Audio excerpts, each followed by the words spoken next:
사랑하는 여러분 참 반갑습니다. 금요 성령 기도회를 시작하고 이제 네 번째 맞이하는 시간입니다. 지난 3주 동안 기도회를 제가 인도하기도 하고 또 회중으로 함께 예배를 드려보기도 하면서 저는 굉장히 큰 은혜를 누리고 있습니다.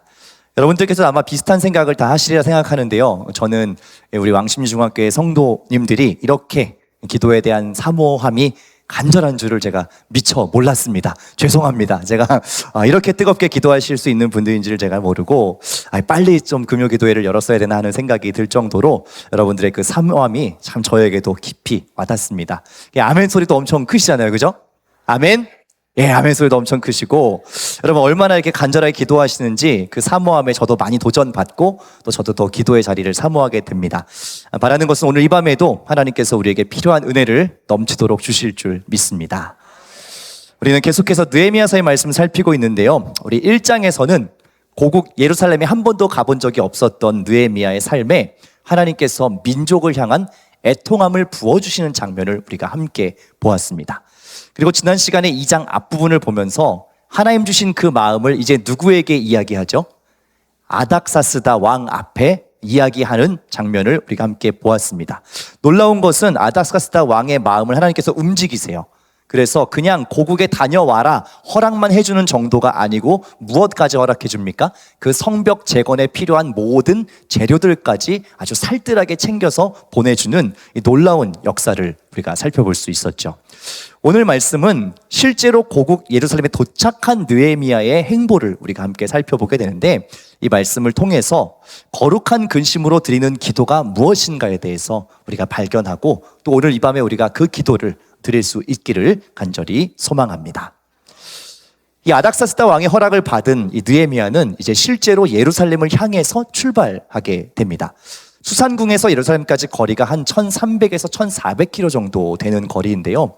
또 가는 길에 여러 재료로 사용할 이 제목을 받고 또 총독들을 만나고 이런 시간까지 포함하면 학자들은 대략적으로 한 2개월에서 3개월 정도 되는 여정이었을 거라고 봅니다. 이 성경에 구체적으로 그 시간들이 이렇게 나타나 있지는 않지만 여러분 이 2, 3개월 동안을 가는 그 느헤미야의 마음이 여러분 어땠을까요? 제 생각엔 아마 두 가지 정도의 마음이 다 동시에 있었을 것 같아요. 하나는 한 번도 밟아보지 않은 그 고국 땅에 대한 어떤 설레임과 기대감도 있었을 것이고요. 또 한편으로는 이미 들었던 그 예루살렘의 힘겨운 상황을 놓고 또 염려하고 안타까워하는 그 마음도 있었을 겁니다. 어떤 마음이었든 간에 예루살렘으로 향하는 그 느헤미야의 모든 여정 속에는 계속해서 뭐가 있었냐면 끊이지 않는 기도가 있었습니다. 왜냐하면 하나님께서 고국 예루살렘의 소식을 듣게 했던 그 처음 시간부터 느헤미야는 사실 모든 순간순간마다 계속해서 기도를 하고 있는 것을 볼 수 있었을 겁니다. 처음 그 예루살렘의 소식을 들었을 때 어떻게 했죠? 즉시로 하나님 앞에 엎드려서 울며 수일을 금식하며 기도했습니다. 또 그것을 왕에게 아뢰기 위해 나갔을 때도 순간순간 기도했죠. 즉 느헤미야의 이 모든 여정은 기도와 함께하고 있는 여정이라는 겁니다. 저는 느헤미야의 이 기도를 오늘 설교 제목인데 거룩한 근심으로 드리는 기도다라고 제가 이렇게 이름을 붙였습니다. 여러분 근심이라고 하면 어떤 느낌이 드세요? 근심, 걱정 지금 하고 계시는 건가요? 지금 걱정 이렇게 말하시는데 걱정 이렇게 말씀하셔가지고 여러분 근심 그러면 좀 긍정적인 느낌이 드세요? 아니면 좀 이렇게 부정적인 이미지가 떠오르시나요? 아무래도 조금 근심 그러면 뭔가 좀 부정적인 어떤 느낌을 우리가 먼저 떠올리는 것 같아요. 실제로 성경에서는 근심에 대해서 책망하는 표현들이 꽤 많이 있습니다. 대표적으로 예수님의 가르침 가운데 그런 내용들이 있는데 마태복음 6장에 보면 근심에 대한 예수님의 가르침이 있어요. 한번 띄워주시면 제가 다 읽진 않겠지만 눈으로 한번 이렇게 보세요. 예수님께서도 실제로 염려하지 말라. 염려함으로 그 키를 키울 수 있겠냐? 너희가 어찌 옷을 놓고 걱정하느냐? 염려하지 말아라. 무엇을 먹을까 마실까 이런 것들 하지 마라 라고 이야기하셨어요. 그러다 보니까 여러분들께서도 근심 그러면 하면 안 되는 거이라고 보통 생각합니다. 그런데 이 근심이 이렇게 부정적인 것만 있냐는 것이죠. 여러분 놀랍게도요 성경을 잘 살펴보시면 긍정적인 근심, 마땅히 해야 되는 근심에 대해서도 이야기를 하고 있습니다. 사도 바울이 고린도 교회에 보내는 편지 고린도후서 7장에 보면 이런 내용이 있는데 우리 10절의 말씀만 한번 같이 읽어볼까요? 하나님의 뜻대로 하는 근심은 후회할 것이 없는 구원에 이르게 하는 회개를 이루는 것이요 세상 근심은 사망을 이루는 것이니라. 아멘. 여러분, 놀랍게도 하나님의 뜻대로 하는 근심이 있다라고 성경은 이야기를 하고 있는 겁니다. 그러면서 뭐랑 대조해서 이야기해요? 세상 근심이라는 게 있고 하나님의 뜻대로 해야 하는 근심이 있다라고 이야기를 해요. 그리고 이 각각의 근심의 차이도 이야기를 하고 있죠. 하나님의 뜻대로 하는 근심은 무엇을 이루게 한다고요? 회개해서 구원에 이르게 하고요. 세상 근심은 사망을 이룬다라고 이야기하고 있습니다. 사도 바울 역시 하나님의 뜻대로 근심하면서 고린도 교회에 그런 편지를 써서 보냈고요. 또 실제로 그 고린도 교회도 그 거룩한 근심의 마음을 받아서 회개하고 변화되는 역사가 있었던 거죠. 자, 그러면 여러분, 근심 그러면 무조건 나쁜 것이 아니라 하나님의 뜻이 이루어지지 못하고 있는 그 상황에 대한 근심은 거룩한 근심이구나라는 것을 우리가 이 말씀 가운데 깨달을 수 있다는 거죠. 즉 우리의 삶에서 필요한 것은 세상 근심이 아니고요, 거룩한 근심. 즉 무엇입니까? 하나님의 뜻이 지금 이 땅에 임하지 못하고 있는, 하나님의 통치가 잘 이루어지지 못하고 있는 그 상황에 대한 안타까움을 가진 거룩한 근심이 우리에게 필요하다는 겁니다. 여러분, 이 고국 예루살렘을 향한 느헤미야의 그 근심이야말로 이 하나님의 뜻대로 하는 근심이었다는 거죠. 그가 얼마나 울며 기도했습니까? 하나님과 예루살렘을 얼마나 사모했고 또 얼마나 철두철미하게 준비해서 왕 앞에서 변론을 펼쳤습니까? 하나님의 뜻대로 한 그 근심, 하나님께서 시작하게 하신 그 근심이 결국 느헤미야로 하여금 오늘 예루살렘 땅으로까지 실제로 향하도록 인도하고 있다는 사실이죠. 말하는 것은 오늘 이 밤에 드리게 될 그 기도가 하나님의 마음에 합한 기도, 거룩한 근심으로 드리는 기도가 되기를 주님의 이름으로 축원합니다. 이제 느헤미야는 긴 시간을 거쳐서 드디어 예루살렘에 도착했습니다. 처음으로 밟아보는 고국 땅이에요. 그런데 느헤미야는 며칠이 지나서 측근 몇 사람과 함께 이 예루살렘의 상황을 살피기 위해서 밤늦은 시간에 조용히 움직이기 시작해요. 우리 11절부터 14절까지 말씀 함께 읽겠습니다. 내가 예루살렘에 이르러 머무른 지 사흘 만에 내 하나님께서 예루살렘을 위해 무엇을 할 것인지 내 마음에 주신 것을 내가 아무에게도 말하지 아니하고 밤에 일어나 몇몇 사람과 함께 나갈새 내가 탄 짐승 외에는 다른 짐승이 없더라. 그 밤에 골짜기 문으로 나가서 용정으로 분문에 이르는 동안에 보니 예루살렘 성벽이 다 무너졌고 성문은 불탔더라. 앞으로 나아가 샘문과 왕의 못에 이르러서는 탄 짐승이 지나갈 곳이 없는지라. 아멘. 여러분, 11절의 말씀에 보면 느헤미야가 예루살렘에 도착한 후에 한 3일 정도를 머물렀다라고 기록되어 있죠. 그런데 이 3일 동안 여러분, 느헤미야가 과연 무엇을 했을까요? 기도. 그렇죠. 왜요? 지금까지 계속 해왔던 게 기도니까. 맞습니다. 이 3일에 대한 구체적인 언급이 물론 나와 있지 않지만 이 3일 동안 하나님을 독대하는 시간을 그 예루살렘 땅에서 또 가졌습니다. 왜냐하면 12절에 보면 내 하나님께서 예루살렘을 위해 무엇을 할 것인지 내 마음에 주신 것이라는 표현이 나오죠. 그러니까 그 3일 동안도 그 예루살렘 땅을 밟고 기도했던 거예요. 제가 여기 왔습니다, 하나님. 그럼 저는 여기서 이제 무엇을 해야 할까요? 그것을 또 하나님께 계속해서 물었던 거예요. 그러자 하나님께서 또 새로운 계획들을 주시는 거죠. 이제 너는 나가서 이 성을 두루 살펴라 라는 마음을 주신 겁니다. 여러분, 제가 느헤미야를 보면서 참 도전을 받는 것은 무엇이냐면 지금 느헤미야의 이 상황과 장면이 계속 바뀌고 있잖아요. 수산궁에 있다가 또 왕 앞에 서기도 했다가 또 실제로 발걸음을 옮겨서 예루살렘에 도착하고 지금 상황이 계속해서 급변하고 있거든요.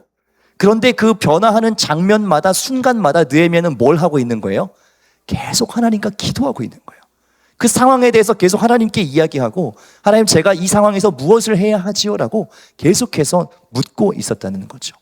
그렇게 받은 응답이 무엇입니까? 너는 나가서 이 성읍의 형편을 살펴보아라 하는 말씀이었습니다. 그렇게 느헤미야는 성읍 곳곳을 둘러보기 시작합니다. 그리고 처참하게 무너진 예루살렘 성읍의 현장을 직접 눈으로 목도합니다. 성벽이 다 무너졌고요. 성문도 불타서 폐허가 되어버렸고 나중에는 이 나귀가 지나갈 수 없을 정도로 길이 좁게 다 망가져 있었어요. 이것이 무엇이에요? 페르시아에 있을 때 자기의 형제들이 말로 전해주었던 바로 그 장면을 이제 자기가 직접 눈앞에서 본 겁니다. 그리고 다시 하나님 주시는 그 마음으로 느헤미야의 마음이 뜨거워지기 시작합니다. 그렇게 성벽의 상황을 살피고 돌아온 느헤미야는 이제 다시 기도의 자리로 나아갑니다. 16절에 보면 느헤미야와 함께 온 신하들은 느헤미야가 그 밤에 어디 갔었는지 무엇을 했는지 알지 못하였다라고 기록되어 있어요. 느헤미야 역시 이 일에 대해서 아직 아무에게도 말하지 않았습니다. 아마도 또 다시 느헤미야는 자기가 본 것을 가지고 하나님께 기도했을 겁니다. 그래서 하나님께서 또다시 사인을 주시죠. 이제 내가 본 것, 그리고 내가 너의 마음에 넣어준 그 마음을 이 예루살렘의 백성들에게 나누어라 라고 말씀하십니다. 우리 17절과 18절의 말씀 함께 읽겠습니다.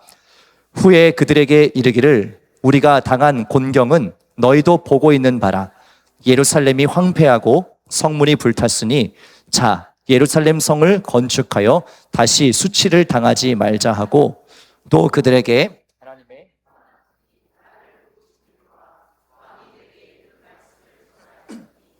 그들의 말이 일어나 건축하자 이를 하려 아멘. 느헤미야는 이제 하나님께서 자신에게 주신 그 마음을 예루살렘 백성들에게 나누었습니다. 그리고 그것을 성취하기 위해서 하나님이 어떻게 여기까지 자기를 인도했는가 하는 것도 다 이야기를 했죠. 그 하나님의 계획을 모두에게 공표하였는데 그 핵심이 17절의 말씀이에요. 우리 다시 한번 이 17절의 표현을 다 같이 함께 읽겠습니다. 예루살렘이 황폐하고 성문이 불탔으니 자 예루살렘 성을 건축하여 다시 수치를 당하지 말자. 아멘. 여러분 바로 이것이 하나님께서 느헤미야에게 주신 사명이었고 또 모든 백성에게 알리고자 했던 하나님의 마음인 겁니다. 하나님이 지금 예루살렘 백성들의 상황을 보시고 어떤 마음이 드시는 거냐면 안타까워하시는 거예요. 이 이방인들로부터 수치를 당하고 조롱을 당하는 그 모습을 보고 너무나 안타까워하셔서 이 느헤미야를 불렀습니다. 그리고 그를 예루살렘으로 옮기셨고 하나님의 그 마음을 이제 모든 백성들에게 나누게 하는 거예요. 하나님의 뜻이 무엇이라고요? 다시 이 성벽을 건축하여서 다시는 수치를 당하지 않게 하자. 이것이 하나님의 마음이었던 겁니다. 하나님께서는 이 무너진 예루살렘 성벽을 그대로 두지 않기로 마음을 먹으신 겁니다. 다시 수축하고 재건하여서 모든 외부의 침입으로부터 또 그들이 주는 수치와 조롱으로부터 하나님의 백성을 지키시기를 원하신다는 겁니다. 오랜 시간 하나님의 백성이 겪었던 그 모든 고통과 수치를 이제 다 거두어 가시겠다라고 하나님께서 이미 마음을 먹으신 겁니다. 그리고 그 마음을 느헤미야에게 부어주셨고 이제 느헤미야를 통하여서 예루살렘의 모든 백성들에게 그 마음이 전해진 겁니다.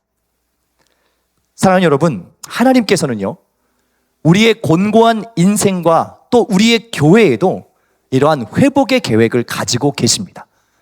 하나님께서는 이미 그 마음을 먹으셨어요.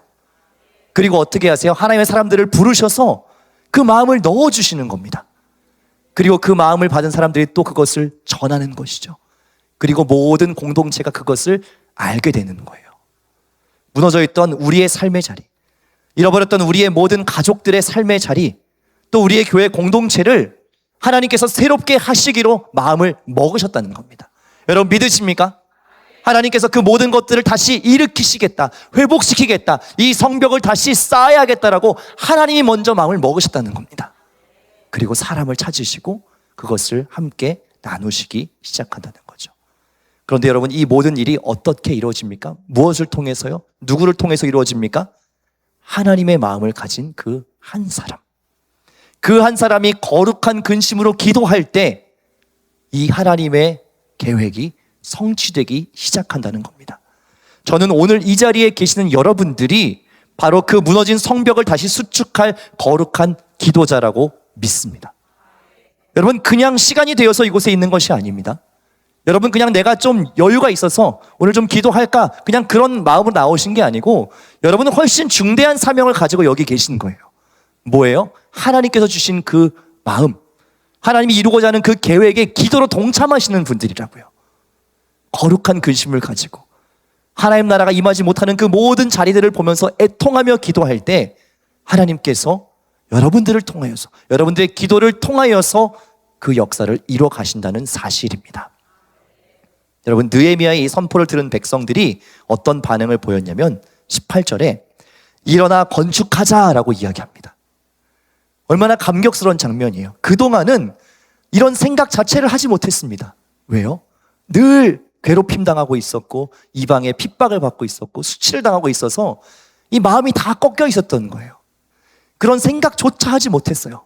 그냥 이게 우리의 현실이구나, 그냥 우리가 이것을 받아들여야 되는구나, 그렇게 체념하고 낙심하고 그렇게 살고 있었다고요. 그런데 느헤미야를 통해서 이 하나님의 마음이 들어가자 뭐라고 반응해요? 우리가 일어나 건축하자, 우리가 일어나 다시 세우자, 그 마음을 가지고 용기를 내서 일어났다는 겁니다. 그리고 모두가 힘을 내서 이 선한 일을 하려고 했다라고 성경은 기록합니다. 참으로 가슴 벅찬 장면이죠. 하나님의 마음이 모든 백성에게 공유됐고 모두가 일어나서 성벽을 재건하자, 그렇게 의지를 가지고 일어나는 너무나 감격적인 순간입니다. 그런데요, 바로 이때 생각지 않은 한 가지 문제가 발생해요. 바로 그때에 이 느헤미야와 백성들을 비웃는 무리들이 등장합니다. 우리 19절의 말씀 함께 읽겠습니다. 호론 사람 산발랏과 종이었던 암몬 사람 도비아와 아라비아 사람 게셈이 이 말을 듣고 우리를 업신여기고 우리를 비웃어 이르되 너희가 하는 일이 무엇이냐, 너희가 왕을 배반하고자 하느냐 하기로. 아멘. 모든 백성들이 지금 마음을 모으고 힘을 합쳐서 그래, 우리가 성벽을 다시 재건하자 라고 하는 바로 그때의 방해자들이 등장해요. 이들은 무엇이라고 비아냥거리냐면 너희가 지금 페르시아 왕 아닥사스다에게 반역을 일으키려는 것이냐 라면서 느헤미야의 계획을 비웃기 시작합니다. 여러분, 사실 이 방해자들이 지금 굉장히 거들먹거리면서 이야기하는 것처럼 보이지만 사실 이들이 이렇게 하는 이유가 따로 있습니다. 우리 지난주에 다뤘던 본문 마지막 절에 그 이유가 기록되어 있는데 2장 10절의 말씀 우리 한번 같이 읽어보겠습니다. 호론 사람 산발랏과 종이었던 암몬 사람 도비아가 이스라엘 자손을 흥황하게 하려는 사람이 왔다함을 듣고 심히 근심하더라. 여기 보면 여러분 빨간 글씨로 뭐라고 써 있죠? 이 사람들이 심히 근심했다라고 써 있습니다. 근심, 제가 오늘 계속해서 이야기하고 있는 단어인데 여러분, 이 사람들은 왜 근심했을까요? 왜 근심했습니까? 이 느헤미야가 와서 이 성벽을 재건하고 다시 튼튼하게 세우면 자기들의 입지가 줄어들 것을 걱정한 거예요. 자기들이 지금 마음대로 이 땅을 할 수 있었거든요. 그런데 하나님의 이 회복을 이루는 느헤미야가 왔고 그리고 실제로 성벽을 재건하려고 하니까 그 마음에 근심이 찾아온 겁니다. 야, 이러면 안 되는데, 이거 우리가 마음껏 해야 되는데, 이러면 안 되는데 라는 세상적인 근심이 그 마음에 들어왔다라는 것이죠. 그러나 느헤미야가 가진 근심은 이들이 가진 세상의 근심과는 차원이 다른 것이었습니다. 아까 말씀드린 것처럼 세상 근심은 어떻게 된다고요? 사망에 이르는 것입니다. 그런데 하나님의 뜻대로 하는 거룩한 근심은 무엇을 이룬다고요? 구원과 회복을 이루는 것입니다. 어떤 것이 훨씬 더 높은 차원의 근심이에요? 느헤미야와 백성들이 가지고 있는 그 근심이 훨씬 더 높은 차원의 근심이라는 것이죠. 하나님의 백성, 하나님 택한 이스라엘이 수치를 당하고 조롱하는 것에 대한 그 안타까움으로 인한 근심, 그 거룩한 근심을 품고 기도해왔던 느헤미야였기 때문에 이러한 외부의 방해에 한치의 흔들림도 없이 담대하게 선포합니다. 우리 마지막으로 20절의 말씀 함께 읽겠습니다. 내가 그들에게 대답하여 이르되 하늘의 하나님이 우리를 형통하게 하시리니 그의 종들인 우리가 일어나 건축하려니와 오직 너희에게는 예루살렘에서 아무 기업도 없고 권리도 없고 기억되는 바도 없다 하였느니라. 아멘. 느헤미야는 이들을 향해서 담대히 선포합니다. 하늘의 하나님이 우리를 형통하게 하실 것이다. 하늘의 하나님이 우리를 형통하게 하실 것이다. 이렇게 고백합니다. 느헤미야가 말하는 이 형통이 무엇이에요? 세상적인 기준에서 뭔가 잘 되는 것을 말하는 그런 형통이 아닙니다. 하나님의 뜻대로 이루어져 가는 것을 이야기하는 겁니다. 거룩한 근심을 품고 기도해 왔던 느헤미야는 이 성벽 재건이 하나님으로부터 시작된 계획이라는 것을 분명히 알았어요. 그렇기 때문에 하나님의 뜻대로 이 모든 것이 성취될 것이라는 분명한 확신이 있었습니다. 사랑하는 왕십리중앙교회 성도 여러분, 오늘 우리는 말씀 속에서 두 가지 대조적인 근심의 모습을 봅니다. 하나님의 뜻을 막으려고 했던 산발랏과 도비야, 게셈이 품었던 세상 근심의 모습이 있고요. 그리고 느헤미야가 품었던 거룩한 근심의 모습이 있습니다. 여러분, 하나님께서 이 밤에 우리를 통해 듣기 원하시는 기도는 세상 근심이 아닌 거룩한 근심으로 드리는 기도입니다. 하나님의 뜻이 이 땅 가운데 이루어지지 못한 것을 안타까워하는 그 마음을 갖고 드리는 기도, 바로 그 기도를 통해서 하나님의 뜻이 이 땅 가운데 펼쳐진다는 것입니다. 하나님의 뜻이 여전히 이루어지지 않는 나의 삶을 바라보며 드리는 애통한 근심의 기도, 하나님의 뜻이 아직 이루어지지 못한 우리 가정의 모습을 놓고 드리는 그 애통함의 기도, 여전히 하나님의 뜻이 이루어지지 않는 그 우리의 교회의 모습을 보며 안타까워하는 그 애통함의 기도, 그 거룩한 근심에서 시작되는 기도는 하나님께서 들어 응답하실 수밖에 없는 기도인 겁니다. 바라는 것은 우리 모두가 이 밤에 우리 자신의 안위를 위한 그 세상 근심의 기도가 아니라 하나님의 뜻이 이 땅 가운데 이루어지기를 바라는 그 거룩한 근심의 기도를 드릴 수 있기를 소망합니다. 그 기도를 통해서 나의 삶과 또 우리 가정과 우리 교회와 이 나라 이민족의 모든 무너진 성벽들이 다시 세워지는 역사가 일어날 줄 믿습니다. 우리가 이제 그 믿음을 가지고 함께 주님의 이름을 부르며 더 깊은 기도의 자리로 나아가기를 원합니다.